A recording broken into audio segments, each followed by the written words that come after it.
Buenos días, hermanos, ¿cómo están? Bienvenidos. Por los que no me conocen, mi nombre es Daniel y bueno, hoy seré su predicador. Y bueno, le doy gracias al Señor. Tenía más de 2 años sin pararme en el púlpito y bueno, y el Señor durante todo este tiempo ha transformado y ha trabajado en mi vida. Y bueno, aquí estoy. Soy una vasija que todavía está en construcción, pero el Señor me está utilizando y lo que quiero es servirle y hacer lo que el Señor le agrada y hacer su voluntad. Sí, les pido de pie, que se pongan de pie para poner este tiempo en el nombre del Señor. Padre, Señor, te damos gracias por este tiempo, Señor. Pido, Señor, que tú hables sobre mí, Señor. Que tú me utilices como instrumento, Señor, para llevar tu mensaje, Señor. Que seas tú el que se apropie de mí, Señor. Que seas tú el que transmite, Señor, el mensaje que tú quieres para tu pueblo, para tu iglesia, Señor. Y pon esos corazones receptivos, Señor, para que nos podamos apropiar de tu palabra, Señor. Y centrarla, Señor, en nuestro corazón, Señor, y aplicarla en nuestras vidas, Padre.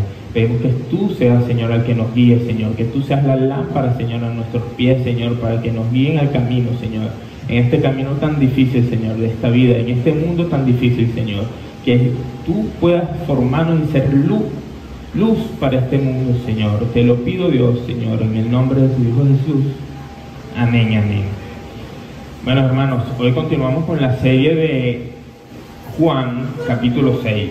En semanas anteriores estuvimos hablando sobre la alimentación de los 5.000 en Tiberia, al lado del mar de Galilea. Luego seguimos con la siguiente prédica, cuando Jesús nos transforma o nos acompaña en las tormentas. Y al final, la semana pasada, mi hermano Reinaldo estuvo hablando sobre la primera parte de Jesús es pan de vida. Hoy continuaré hablando en la segunda parte de pan de vida que viene del cielo. Todo esto ocurrió en la sinagoga en Capernaum. Eso fue el confrontamiento de Jesús contra los judíos durante ese tiempo. Voy a dividir la prédica en 3 secciones.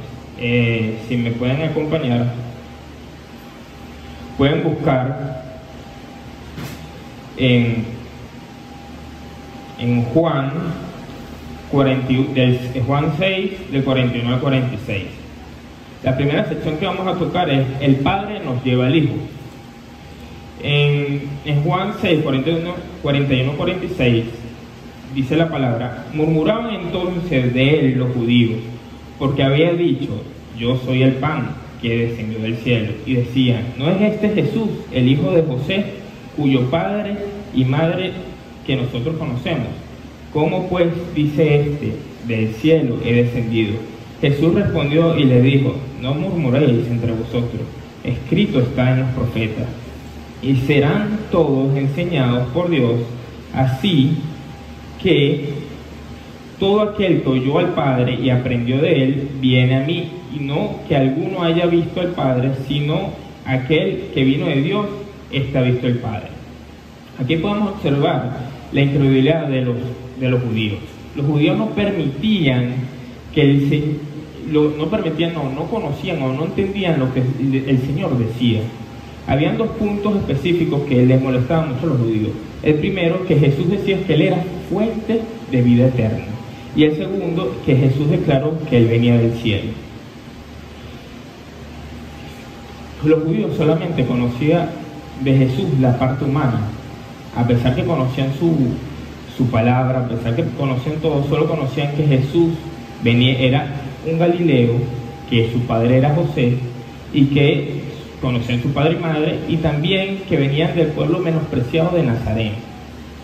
Quienes rechazan continuamente la verdad pueden encontrarse que Dios nos puede endurecer el corazón.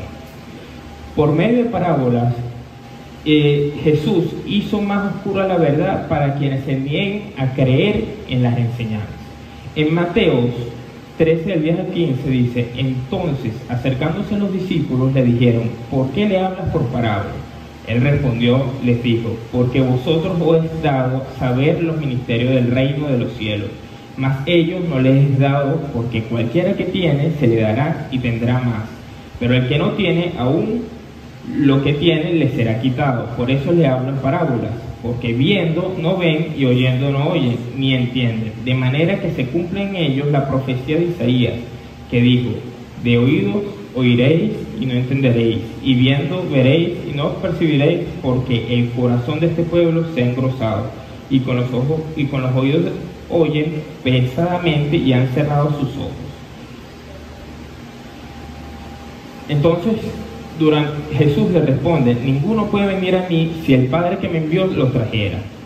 Debido a que nosotros estamos muertos de nuestros pecados y nuestros delitos, nadie puede venir al Padre por sí mismo sin que el Padre lo llame. En Efesios 2:1 podemos ver que entre el tiempo de ustedes estaban muertos en sus transgresiones y pecados. Cuando el hombre cayó, cada parte de su ser se vio afectada y fuimos esclavos del pecado. En Romanos 6:6 sabemos que nuestra vieja naturaleza fue crucificada con él para que nuestro cuerpo pecaminoso perdiera su poder, de modo que ya no siguiéramos siendo esclavos. La obra del Espíritu Santo, hermanos, puede cambiar nuestro corazón. El Señor nos puede dar un nacimiento nuevo, un nacimiento espiritual a través de su palabra. El Señor puede buscarnos, nos puede acercar a Cristo. En el versículo 45 de Juan 6 dice: el Señor parafraseó estas palabras de Isaías 54:3: y serán todos enseñados por Dios. A través de las Escrituras escuchamos y aprendemos a seguir y creer en Jesucristo para tener vida eterna. Aquí podemos ver que Jesús le decía a los judíos que murmuraban que ustedes conocen las Escrituras pero no me conocen. O sea, Jesús le decía a los judíos que ellos conocían su Escritura, conocían que todo el Antiguo Testamento hablaba de él, pero no lo conocían, no lo entendían. Y eso me recuerda, y algo que hago reflexionar: a veces las murmuraciones o las quejas que nosotros tenemos nos ciegan de la verdad y de las promesas de Dios, nos hacen cegar en ver a un Jesucristo que murió por nosotros. Así como el pueblo judío durante el desierto, como dice en Éxodo 14, 10, 12 y en Éxodo 6, 12, el pueblo judío se quejaba constantemente durante el pasaje del desierto. Entonces, eso no permitía, a pesar de todos los milagros, si viven en Éxodo, todos los milagros que hizo el Señor, le dio el maná, le dio fuente, seguían quejándose. Y esas quejas no nos permiten ver las promesas o las bendiciones o los milagros que el Señor hace en nuestras vidas.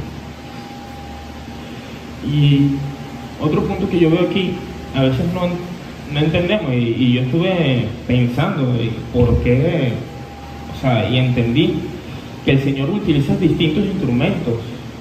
El Padre nos utiliza su palabra, un versículo, un amigo, para traernos al Hijo. Y no sé, pongan ustedes, si recuerdan la primera vez que conocieron a Cristo, ¿cómo fue? ¿Quién se lo presentó? ¿Fue un versículo? ¿Fue una prédica? En mi caso, un amigo me invitó hace más de 10 años. Yo recuerdo, iba manejando y me llama y me dice: Dani, tengo una reunión en mi casa, te invito a estudiar la Biblia. Y estudiar la Biblia, o sea, en verdad, mi desconocimiento, no sabía que eso se podía estudiar. Y yo le dije, y yo dentro de mí, nada, como la novia era cristiana, yo dije, nada, le lavaron el cerebro a mi amigo. Pero no, o sea, ahí ahorita comprendí, o sea, el Señor utilizó mi curiosidad para ir a la casa de él a estudiar la Biblia, y también lo utilizó a él para que fuera instrumento para invitarme. O sea, el Señor de distintas maneras nos está utilizando, nos está buscando. Y les pido, o sea, abran su corazón. El Señor está buscando, no se encierren en las quejas, no se encierren en lo malo. El Señor nos tiene tantas maravillosas cosas, puede transformar nuestra vida, puede llenar ese vacío en nuestros corazones, que solo Dios lo puede llenar. El segundo punto que vamos a tratar es: Jesús es el pan del cielo. Podemos leer en Juan 6, 47, 51. De cierto os digo, el que cree en mí tiene vida eterna. Yo soy el pan de vida. Vuestros padres comieron el maná en el desierto y murieron. Este es el pan que desciende del cielo, para que el que de él come no muera. Yo soy el pan vivo que descendió del cielo. Si alguno comiera de este pan, viviera para siempre, y el pan que yo daré es mi carne, el cual yo daré por la vida del mundo. Jesús es el pan verdadero que desciende del cielo, para que el que él crea no muera. En Juan 6:33 la palabra nos dice: porque el pan de Dios es aquel que descendió del cielo y da la vida al mundo. Vivimos en un mundo de hambre espiritual, desesperado por el significado y esperanza de la vida. Si el Señor Dios Padre, desde que creó el mundo, quiso que nosotros le sirviéramos y lo buscáramos en todo momento. En Génesis 1:26 dice: hagamos al ser humano a nuestra imagen y semejanza. Pero no, durante el rechazo, en la caída del hombre, se quedó un vacío en nuestros corazones tan profundo que hemos buscado distintas maneras de nuestros propios medios, de nuestras propias fuerzas para llenar ese vacío, y dejando de un lado al Señor, que es el que nos da el agua vida. Así como decía en Jeremías 2:13, se han olvidado del Señor, fuente de agua viva.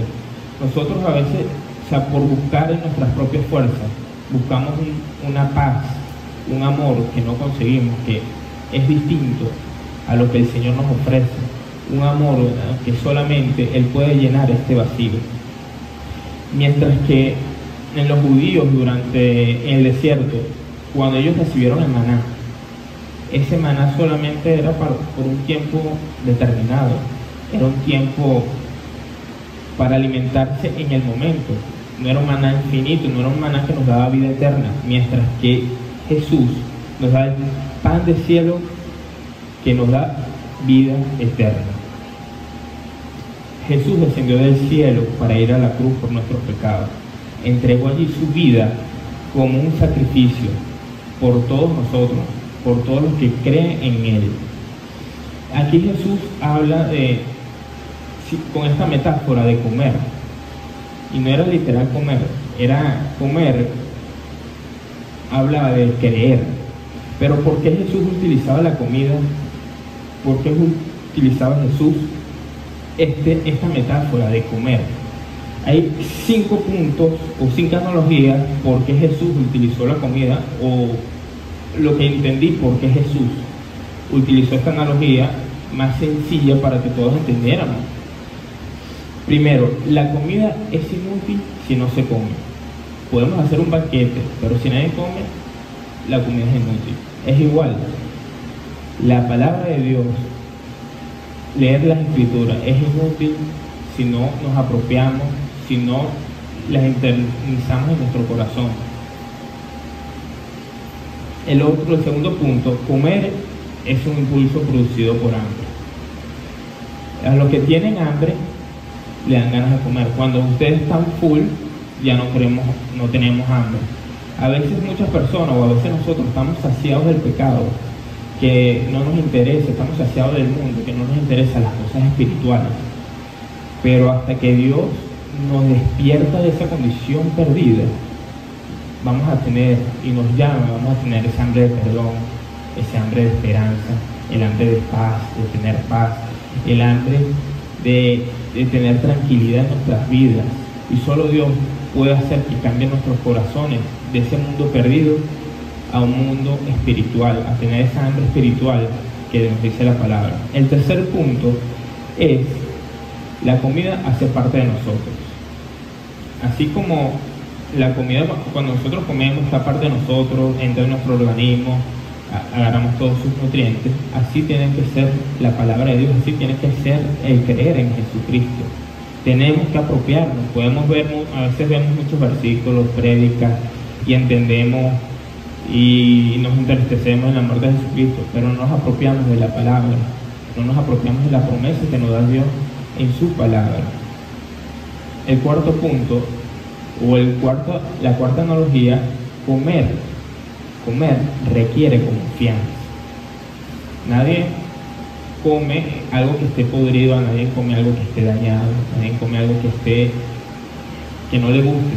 Uno come con algo cuando tiene confianza, uno le tiene fe a la comida cuando uno va a comer conscientemente. Es igual, nosotros tenemos que entregarnos a Jesús con fe, tenemos que tener fe en Jesús para creer en su vida. Y el quinto punto, comer es personal. Nadie come por otro. O sea, nadie puede decir, mira, yo voy a comer por todos ustedes y bueno, chao. No, nadie hace nada, o sea, nadie puede comer. Es igual, la fe, el creer en Jesucristo es personal. Nadie puede creer por otro. O sea, yo puedo orar, pero yo no puedo creer por mi hijo, por mi padre, por mi hermano. Esa es una decisión personal. Y ellos tienen que saber creer en Jesucristo, que da vida eterna, para apropiarse de la promesa que el Señor nos da.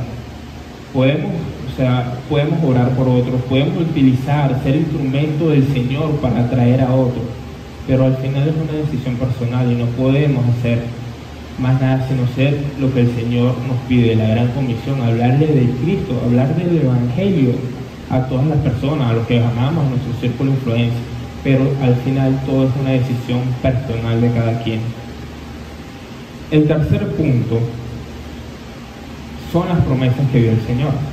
Las promesas que dio el Señor en este pasaje.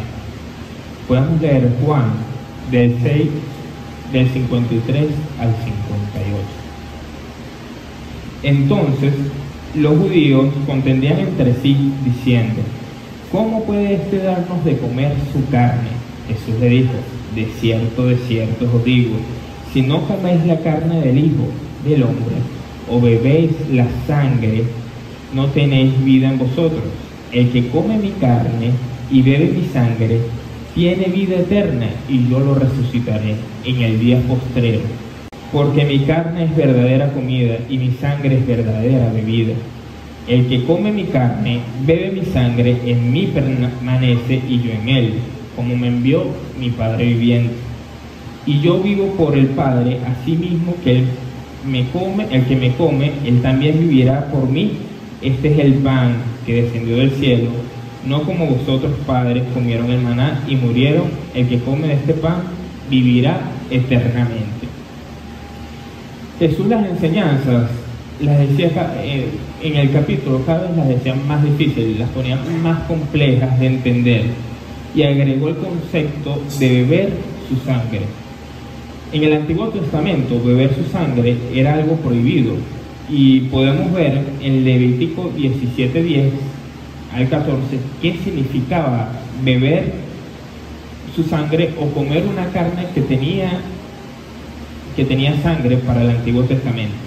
Si cualquier varón de la casa de Israel o de los extranjeros que moran entre ellos comieran alguna sangre, yo pondré mi rostro contra la persona que comiera sangre y la cortara de entre su pueblo.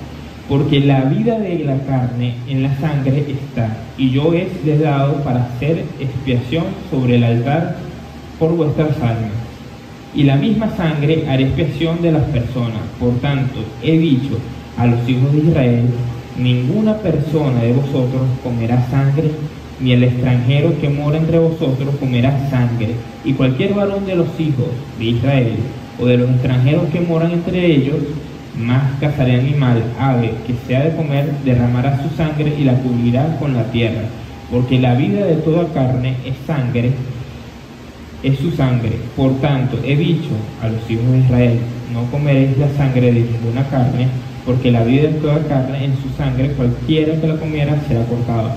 Para el pueblo judío, comer y beber sangre era prohibido. Por eso la contienda que está en ese momento. Ellos no entendían y decían: ¿cómo él me va a decir que beba de su sangre y coma de su sangre? Pero Jesús está hablando de esto, de beber, no era literalmente beber su sangre ni comer su sangre. Lo que quería decir Jesús era que eran dos metáforas: creer en Jesucristo y aceptar el sacrificio que hizo Jesucristo en la cruz, o en lo que iba a hacer en la cruz. El Nuevo Testamento determinó sangre, significado en Cristo, la muerte de Jesucristo. Por ejemplo, en Mateo 26:28 habla: este es mi sangre, el pacto que es derramada por muchos para el perdón de los pecados. En Romanos 3:25, Dios lo ofreció como un sacrificio de expiación que se recibe por fe en su sangre, para así demostrar su justicia. Anteriormente, en su paciencia, Dios había pasado por alto los pecados. Y en 1 Corintios 11:25, de la misma manera, después de cenar, tomó la copa y dijo: esta copa es el nuevo pacto en mi sangre, haga esto cada vez que beban de ella en memoria de mí. Todo lo que hablaba Jesucristo era el sacrificio que hablaba en el Antiguo Testamento. Todo lo que hablaba después de Génesis 3 de él era el plan y la obra de Dios que tenía para la humanidad, que era Jesucristo, era entregar la vida de Jesucristo por nuestros pecados allí en esa cruz. Aquí en estos pasajes podemos ver que hay 4 promesas que nos da Jesús en estos pasajes. La primera viene de edad negativa, que podemos ver: quienes rechacen a Jesús no tendrán vida eterna. Pero el lado opuesto es: los que aceptan a Jesús, los que creen en Jesús, vamos a tener vida en abundancia. Es la primera promesa que nos dice el pasaje. La segunda es que el quien come su carne, el quien cree en Jesucristo y beba su carne y acepta que Él murió por nosotros, por nuestros pecados, podemos tener vida eterna. Y la tercera promesa es que Cristo resucitará el día de los postreros. Cuando Cristo en su segunda venida nos resucitará en los días de los postreros, al comer y beber su sangre, que es al creer el sacrificio que Jesús va a hacer por nuestras vidas. Y última promesa es que la carne de Jesús es la verdadera comida y sangre es la verdadera bebida. El que come mi carne y bebe mi sangre, en mí permanece. Aquí la promesa de la unión con Cristo. Nosotros vamos a estar unidos con Cristo. El Señor, al comer su sangre, al aceptar, somos hijos de Dios. En Juan 15:15 dice: yo soy la vid y vosotros los pámpanos. El que permanece en mí y yo en él, esto lleva muchos frutos, porque separados de mí no podemos hacer. El Señor nos pide, en toda esta referencia en Juan 6, nos pide buscarlo, conocerlo. El Señor nos hace el llamamiento a través de su palabra, a través de sus instrumentos, para que nosotros creamos de fe, tengamos fe y creamos que el Señor murió por nosotros, murió por nuestros pecados. Y hay un punto: Jesús es fuente y autoridad de hacer las promesas. Así como Dios, Jesús es 100% hombre, 100% Dios. Él tiene autoridad para cumplir sus promesas. Como me envió el Padre viviente y yo vivo por el Padre, asimismo el que come, él también vivirá por mí. Porque como el Padre tiene vida a sí mismo, así también ha dado el Hijo de tener vida a sí mismo.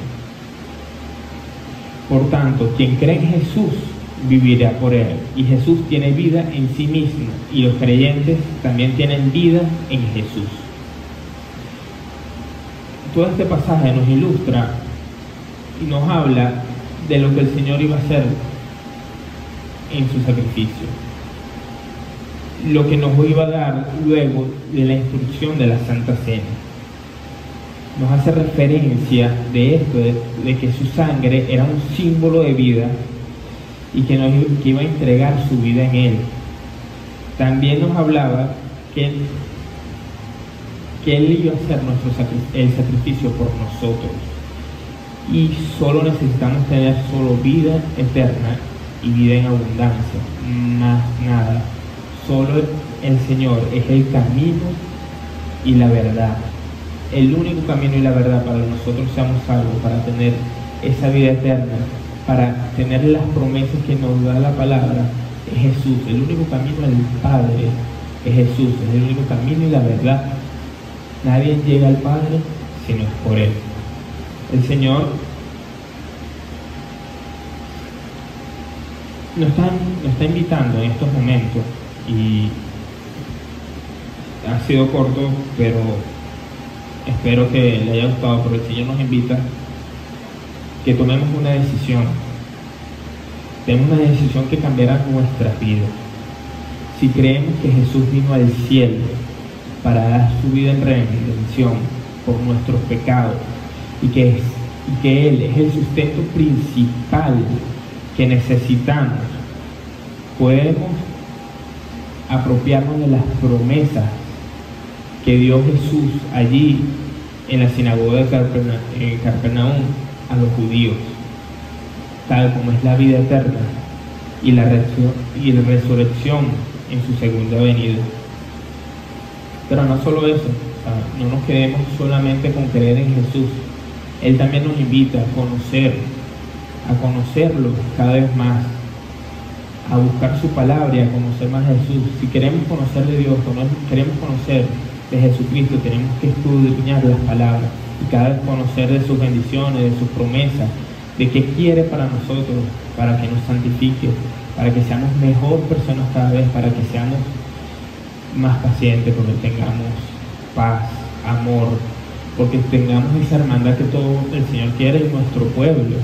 La única manera de tener una hermandad, la única manera que seamos familia es conociendo a Jesús, es conociendo su palabra, conociendo el amor que Él nos da a nosotros, podemos y entender que allí en la cruz, esa gracia que nos da el Señor, siendo nosotros malvados, pecadores, allí en la cruz, Él murió por nosotros. Entender lo que significa allí y apropiarnos de allí, de que el Señor nos dio vida eterna porque murió en la cruz, porque nos hizo hijos de Él, porque nosotros al creerle y apropiarnos de que Él murió por nosotros, tenemos vida eterna y podemos tener la paz de poder perdonar a nuestros hermanos, la paz, como dijo nuestro hermano Rubén, la paz entre las tormentas.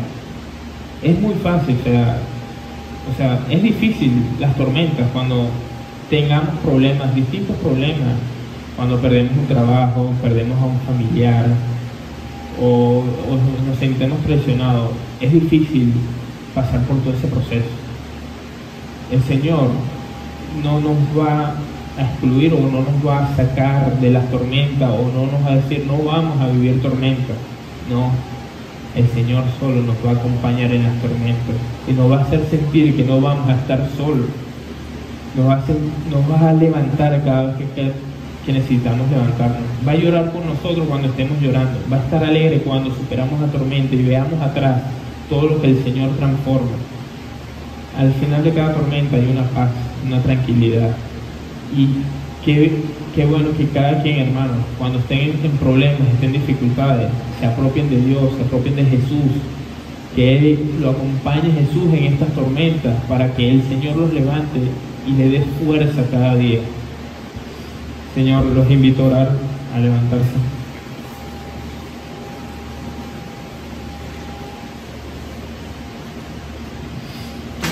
Padre, Señor, te damos gracias, Señor, porque allí en la cruz, Padre, tú nos diste nueva vida, Señor.